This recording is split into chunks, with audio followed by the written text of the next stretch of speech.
अस्सलाम दोस्तों, इन साइड पे मौजूद फ़खर में खुश आमदीद। मरीम नवाज़ की दरख्वास्त से क्या आग की लपटें निकल रही थी, या उन्होंने दरख्वास्त के ऊपर को ऐसा केमिकल लगा दिया था कि जड़ा भी फाइल पड़ेगा धड़म करके फाइल नीचे गिर जाएगी और उसकी उंगलियों की पोरें जो हैं वो ख़राब हो जाएंगी या जल जाएंगी। कोई क्या मामला है, या कोई ऐसा जादू है, कोई ऐसा टूना किया गया है कि जनाब मरीम साहबा की दरख्वास्त हाई कोर्ट में पहुँचे और जज साहब कहें जनाब असी नहीं सुननी, असी नहीं सुननी, असी नहीं सुननी। क्योंकि ये पहली मरतबा नहीं हुआ, ये दूसरी मरतबा हुआ है। क्योंकि इससे पहले भी जब मरीम साहबा ने अप्रैल के अंदर अपने पासपोर्ट के हसूल के लिए दरख्वास्त दी थी तो 4 बेंच टूट गए थे। आज फिर कल उन्होंने फिर दरख्वास्त दी और आज उस केस की समाअत थी और उस केस की समाअत से पहले ही जनाब वो जो 2 रुकनी बेंच बनाया गया था दरख्वास्त की समाअत के लिए, वो बेंच टूट गया।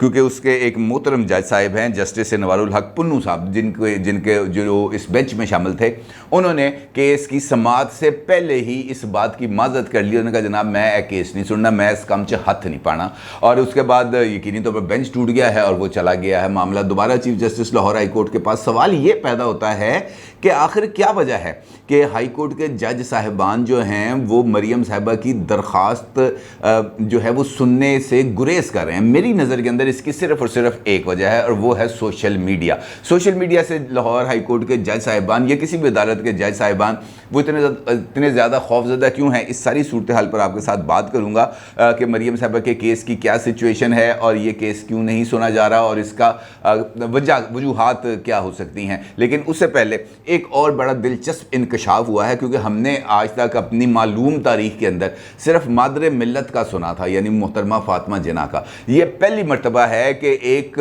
खुद साख्ता पिदर मिल्लत भी नमूदार हो गया है और उसका ये कहना है कि जनाब मैं बाप हूँ कौम का और मैं कौम को जो है वो सीधा रास्ता दिखाऊंगा। बल्कि वो ये दावा करते हैं कि ये अदलिया और फ़ौज के ऊपर अगर मैं तनकीद करता हूँ तो ये तनकीद ऐसे ही है जैसे बाप अपने औलाद को समझा रहा होता है, जैसे उन पर सख्ती कर रहा होता है। उनसे कहता है यार तू है कीता ना तो मैं तेन छितर मारांगा। इस किस्म का मिसाल देने का मतलब ये है।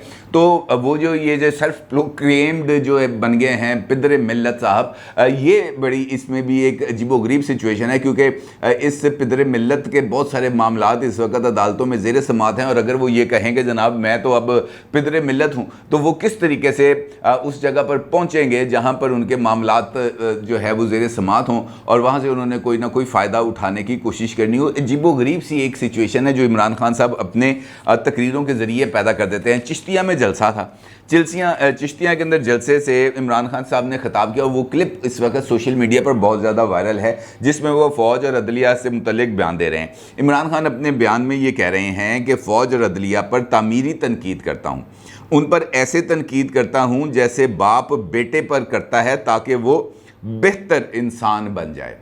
इमरान खान साहब ने यहाँ पर बस नहीं की बल्कि उन्होंने जो एक नया फतवा भी जारी कर दिया। वो इस वक्त ऐसी स्टेज पर आ गए हैं जहाँ पर वो कुछ भी कह देते हैं, वो अपने आप को उस पोजीशन पे आकर तसव्वुर करते हैं कि उनकी ज़ुबान से जो भी लफ्ज़ निकलेगा वो माना जाएगा। वो ये कहते हैं कि जनाब नून लीग को अगर वोट दिया गया तो ये अल्लाह के अहकामात से इनहिराफ होगा।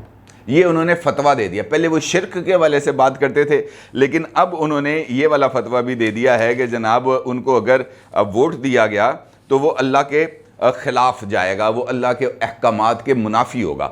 ये अजीबोगरीब सी सिचुएशन है जहाँ पर वो किसी वक्त जो उनसे इख्तलाफ करे उसको वो ये कह देते हैं कि ये लोटा है, इसका ज़मीर बिक चुका है, ये जो है दौलत के आगे ये सजदा रेज़ हो गया है, लिहाजा इसका हुक्का पानी बंद कर दिया जाए, इसको किसी किस्म की कोई सपोर्ट ना की जाए और इनके बच्चों को स्कूलों के अंदर दाखिला ना दिया जाए, इनकी औलादों के साथ कोई शादी ना करे। फिर भी वो सारे मामलात हो जाते हैं। फिर वो हर एक वक्त पर एक नए जो है वो बयानिए के साथ सामने आ जाते हैं और वो फिर रोका नहीं जाता उनको, और उनको इस वक्त कोई रोकने वाली कोई पोजीशन है नहीं।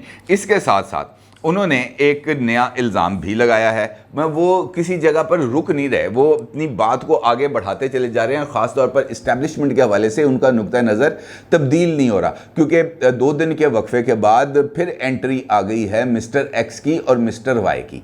और मिस्टर एक्स की जब एंट्री आती है तो फिर भी उसका जिक्र करना ज़रूरी हो जाता है, मिस्टर वाई की एंट्री आती है तो फिर भी उनका जिक्र होना ज़रूरी हो जाता है। वो ये कहते हैं कि जनाब इस वक्त पंजाब हुकूमत को गिराने की एक नई साजिश हो रही है और इस साजिश के तहत इस साजिश में चोरों का पैसा लगाकर लोटे बनाने की कोशिश की जा रही है। हमारे अरकान के घरों में जाकर करोड़ों की पेशकशें की जा रही हैं और साथ ही मिस्टर एक्स और मिस्टर वाई भी तैयार हो गए हैं। मिस्टर एक्स और मिस्टर वाई हमारे अरकान को धमकियां दे रहे हैं कि अगर तुमने ऐसा नहीं किया तो हम वैसा कर देंगे। लिहाजा मैं उन सब से पूछता हूं कि क्या तुम लोगों को पाकिस्तान की फ़िक्र है? पाकिस्तान की आवाम की सबसे बड़ी जमात को कमज़ोर करने की कोशिश कर रहे हो। यानी एक मरतबा फिर इमरान खान साहब ने मिस्टर एक्स और मिस्टर वाई को अपनी जो पंजाब हुकूमत है उसको गिराने की जिम्मेदारी उनके ऊपर डाल दी है और उनका ये कहना है कि जनाब ये सारा कुछ एक सोचे समझे मंसूबे के तहत हो रहा है। अभी तो वो ये बात कर रहे हैं, लेकिन आप देखेंगे कि आज उन्होंने जब मुल्तान में जलसा करना है तो वो इससे थोड़ा सा आगे बढ़ेंगे। आगे इस वजह से बढ़ेंगे कि इमरान खान साहब जिस लाइन पर चल रहे हैं उस लाइन को टो करना बहुत ही ज़्यादा मुश्किल काम है और ख़ास तौर पर वो तमाम लोग जो एक हल्के की सियासत कर रहे होते हैं उनके लिए इस सारे मामले को संभालना बहुत ही ज़्यादा मुश्किल होता है। मिसाल देता हूँ, 6 सितंबर को मैंने एक वीडियो की थी। उस वीडियो के अंदर मैंने आपको बताया था कि PTI के MPA चारसद्दा से सुल्तान खान साहब उन्होंने इस बात का फैसला कर लिया है और उन्होंने अपने दोस्तों के साथ मुशावरत मुकम्मल कर ली है कि जनाब मैं PTI का अब मजीद हिस्सा नहीं रहूँगा। उन्होंने PTI को छोड़ने का भी फैसला कर लिया है और उन्होंने उसके साथ इस बात का भी फैसला कर लिया है कि वो अपनी सूबाई असम्बली की जो सीट है वो भी खाली कर देंगे। अब कल इसकी डेवलपमेंट ये हुई कि जनाब वो और एमल वली खान साहब की हो गई है मुलाकात और उस मुलाकात की वीडियो भी जारी हो चुकी है जिसके स्क्रीनशॉट्स आप अपनी स्क्रीन पर देख रहे हैं। जो सुल्तान खान साहब हैं वो एमल वली खान साहब से मिलने, जो चारसद्दा से ही इमरान खान के मुकाबले में इलेक्शन लड़ रहे हैं, वहाँ पर गए हैं और उन्होंने इस इंतखाब के लिए एमल वली खान साहब की सपोर्ट का ऐलान कर दिया है बाज़ाब्ता तौर पर। यानी वो इस इलेक्शन के अंदर इमरान खान साहब के खिलाफ जो उम्मीदवार खड़े हैं ANP की, उनकी वो सपोर्ट करेंगे। इसका मतलब ये है कि ये जो शिकस्त व रीख्त का अमल है वो शुरू हो गया। ये कहानी यहाँ पर ख़त्म नहीं होती, बल्कि एक और रुकन असम्बली हैं खैबर पख्तूनख्वा से और उनका नाम है जी इंजीनियर फ़हीम खान साहब। इंजीनियर फ़हीम खान साहब ने आज बाज़ाब्ता तौर पर पाकिस्तान तहरीक इंसाफ को छोड़ने का ऐलान कर दिया है। उन्होंने कहा जनाब मैं इमरान खान का मज़ीद साथ नहीं दे सकता। इसका मतलब है कि वो जो 6 सितंबर को मैंने वीडियो की थी जिसके अंदर मैंने आपको बताया था कि सुल्तान खान बारिश का पहला कतरा है और उसके बाद फिर ये बारिश आहिस्ता आहिस्ता तेज़ होगी और फिर एक वक्त आएगा कि मूसलाधार बारिश के अमल का आगाज़ हो जाएगा और वो मूसलाधार बारिश के अमल का अब आगाज़ होने जा रहा है क्योंकि ये वाला काम तेज़ हो गया है। इसी तरीके से कराची से MNA हैं पाकिस्तान तहरीक इंसाफ के शकूर शाद साहब, इनका जो इस्तीफ़ा है वो मंजूर कर लिया गया था स्पीकर नेशनल असम्बली राजा परवेज़ अशरफ साहब की तरफ से और इस हलके के अंदर इलेक्शन हो रहा है और यहाँ पर इमरान खान साहब जो है वो इलेक्शन कंटेस्ट कर रहे हैं। शकूर शाद साहब ने आज इस्लामाबाद हाई कोर्ट के अंदर एक दरख्वास्त दायर कर दी है और उस दरख्वास्त में उनका मौक़िफ़ है कि पहन मैं तो इस्तीफ़ा देता ही नहीं, मैंने इस्तीफ़ा दिया ही नहीं है। और ये जो हमें ये कहा गया था कि जनाब ये साइक्लो टाइप इस्तीफ़े हैं, ये प्रिंट आउट निकले हैं, इन पर दस्तखत कर दो, ये हमने सिर्फ़ और सिर्फ पॉलिटिकल ब्लैकमेलिंग के लिए इसको इस्तेमाल करना है, हमने इसको सबमिट नहीं करना नेशनल असम्बली में। लेकिन इसके बाद मुझे इस बात की इतला मिली कि जनाब ये इस्तीफ़े सबमिट भी हो गए हैं और ये जो इस्तीफ़े हैं इनको स्पीकर नेशनल असम्बली जनाब राजा परवेज़ अशरफ साहब की तरफ से मंजूर भी कर लिया गया है। मैं अपने इस्तीफ़े से इजहार लाताल्लुकी करता हूं। मैं ये समझता हूं कि इमरान खान ने मेरे साथ धोखा किया है, फ्रॉड किया है, मुझे जानबूझकर असम्बली की सीट से बेदखल किया गया है, हटाया गया है। लिहाजा Islamabad high court election commission को ये डायरेक्शन जारी करे कि वो मेरे इस्तीफ़े का जो उन्होंने नोटिफिकेशन जारी किया है वो नोटिफिकेशन वापस ले ले। ये है वो इस वक्त सिचुएशन। ये तमाम वो बातें हैं जो ऑन रिकॉर्ड हैं।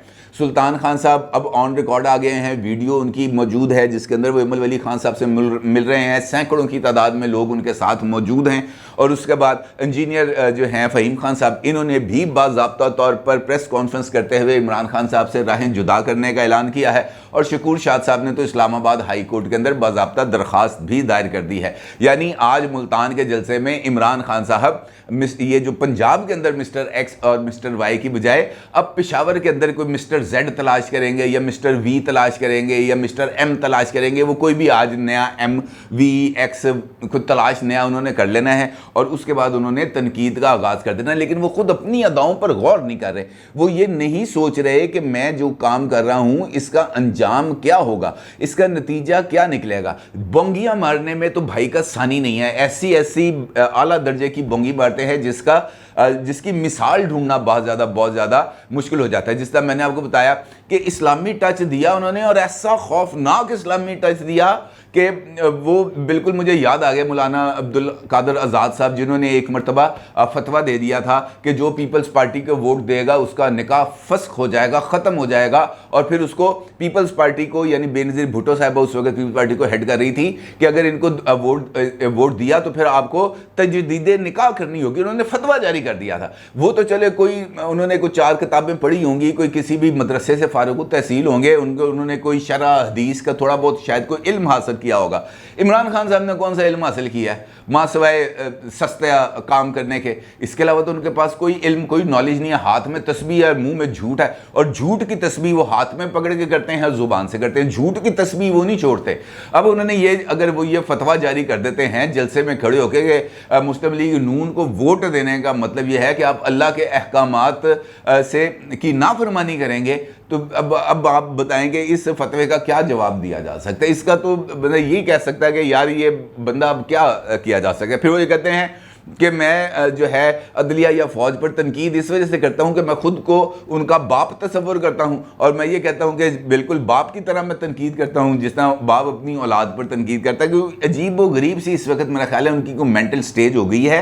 ये जो पाकिस्तान तहरीक इंसाफ की लीडरशिप है, उनको चाहिए कि किसी अच्छे माहिर नफ्सियात से इमरान खान साहब को एक मरतबा मिलवाएं, वो को थोड़ी बहुत उनको ट्रीटमेंट दे, ताकि वो अपना जो ज़हनी लेवल है उनका वो ज़रा थोड़ा सा नॉर्मल हो। क्योंकि ये जो दबाव है, ये कैफियत और इस किस्म के जो वो अमूमन हमारे पास दोस्त कहा करते हैं, ये सस्ते नशे के जो असरात हैं ये ऐसे नहीं छूटेंगे। इसके लिए को प्रॉपरली कोई बंदोबस्त करना पड़ेगा, किसी अच्छे माहिर नफ्सियात साहब को जो है ना वो इमरान खान साहब को दिखाना पड़ेगा। अदरवाइज़ ये मर्ज़ बिगड़ गया तो फिर ये ला इलाज हो जाएगा, और मुझे लग रहा है कि ये मर्ज़ जो है अब वो बिगड़ता जा रहा है। इसी तरीके से जो मैंने आपको लाहौर हाई कोर्ट की बात सुनाई है, वो भी बड़ी दिलचस्प सिचुएशन है। क्योंकि इससे पहले जब अप्रैल के अंदर मरियम नवाज साहिबा की तरफ से पासपोर्ट के हसूल की दरख्वास्त दी गई थी, तो वहां पर भी बेंच पे बेंच टूट रहे थे। हर दिन बेंच टूट जाता था, फिर नया बेंच बनता था, फिर बेंच टूट जाता था, फिर बेंच बनता था, फिर बेंच टूट जाता था। थक हार के मरियम साहिबा ने वो दरख्वास्त ही वापस ले, कहा जनाब ताड़ी मेहरबानी, आपस न लड़ो, दरख्वास्त ही मन वापस ले दो। अब फिर वो इसी सिलसिले का आगाज हो गया। तो आखिरकार वजह क्या है इस सारे मामले की?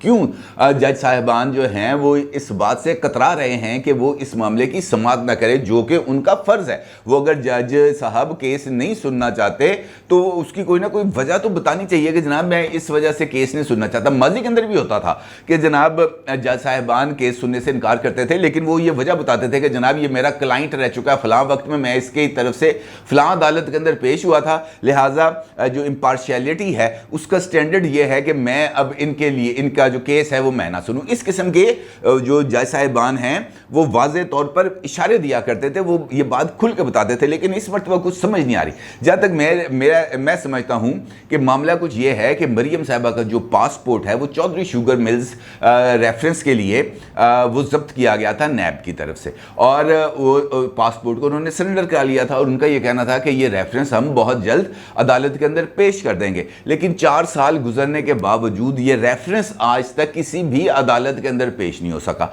बल्कि जो उनके खिलाफ मुकदमात इस वक्त चल रहे हैं उनके एविडेंसेस भी पेश नहीं हो सके।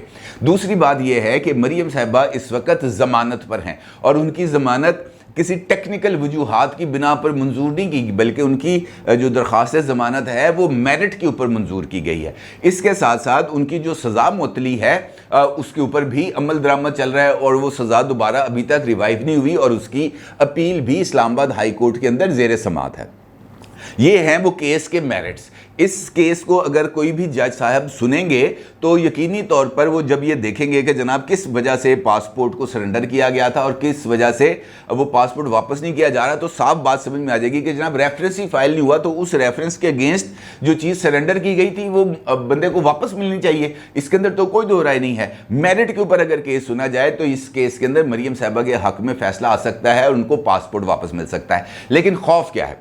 खौफ अब सिचुएशन ये हो गई है कि इमरान खान साहब वल्नरेबल हो गया। किसी को अंदाज़ा नहीं है कि यार वो किस जलसे के अंदर खड़ा होकर किसकी ऐसी तैसी फेर दे। वो जिस तरीके से उन्होंने F9 पार्क में खड़े होकर मोहतरमा ज़ेबा साहिबा के हवाले से बात कर दी थी, जिस तरीके से चिश्तिया के जलसे में पिदरे मिल्लत वो खुद साख्ता तौर पर वो बन गए, इसी तरीके से वो किसी भी जलसे के अंदर ये कह सकते हैं कि जनाब ये जो हाई कोर्ट के जज साहिबान थे, इन्होंने जो है वो मरीम साहिबा को जो ये दी है, हम इनके खिलाफ भी कार्रवाई करेंगे। वो ये कह सकते हैं ना। वो अब आजकल उनका तो ट्रेंड ये बन गया, वो हर एक के खिलाफ कार्रवाई करने पर तुले बैठे हैं। वो अलग बात है कि वो कार्रवाई कर सके ना कर सके, लेकिन दावा भी जरूर करते हैं। दूसरा ये कि अगर इस केस के अंदर मरीम साहिबा को रिलीफ मिल जाता है तो फिर इमरान खान साहब के ये जो सोशल मीडिया वॉरियर्स हैं, ये जो कीबोर्ड वॉरियर्स हैं, ये उन जज साहिबान के ऊपर चढ़ दौड़ेंगे।